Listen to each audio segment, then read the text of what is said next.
আল্লাহ পাক তৌফিক দান করুন। ইনশাআল্লাহ আজকের লেকচার যাদের কানে যাবে, আমরা যদি না খেয়েও মরে যাই, আল্লাহ পাক না খেয়ে মারবেন না ইনশাআল্লাহ। রিজিক আছে, খাবো ইনশাআল্লাহ।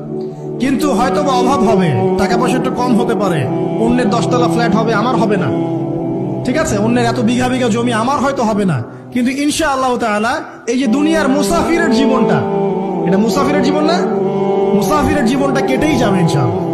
কাটবে না, যে কোনো ভাবে কেটে তো যাবেই ইনশাআল্লাহ। এই যে পরকালের জীবনটা একটা চেতনার শক্তি, জানেন, দুনিয়াতে যত বাধা বিপত্তি আসুক, গাল মন্দ খান, গীবত তহমত খান, কষ্ট হোক, নির্যাতন হোক, একটা বিষয় মনের মধ্যে শান্তি দেয়। কি শান্তি? যে এই দুনিয়ার জীবনটা তো আর চিরস্থায়ী নয়, এটা তো আর সারা জীবন থাকবে না। ইনশাআল্লাহ এই অবস্থা আস্তে আস্তে পরিবর্তন হয়ে যাবে। ফাইন্না মাআল উসরি ইউসরা, পরকালে ইনশাআল্লাহ পাবো, দুনিয়াতে না পেলে কি হয়েছে, পরকালে পাবো ইনশাআল্লাহ।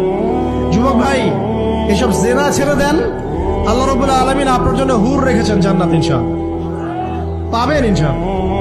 এটা ছেড়ে দেন, সুদ ছেড়ে দেন, আল্লাহ পাক আপনার জন্য হাউজে কাউসার রাখছে ইনশাআল্লাহ, ঠিক আছে। অন্যায় পাপ ছেড়ে দেন, আল্লাহ রাব্বুল আলামিন আপনার জন্য জান্নাত রেডি করে রাখছে ইনশাআল্লাহ। এই দুনিয়ার জীবনটা ধোঁকা, একটা ছোট্ট জীবন, পুরা ধোঁকা, কিচ্ছু নাই এর মধ্যে। আমার কথা শোনেন, এই দুনিয়ার জীবনে কিছুই নাই। চারপাশে অনেক কিছু মনে হবে, আপনার বাড়ি আছে, গাড়ি আছে, স্ট্যাটাস আছে, টাকা পয়সা, প্রতিপত্তি সব আছে।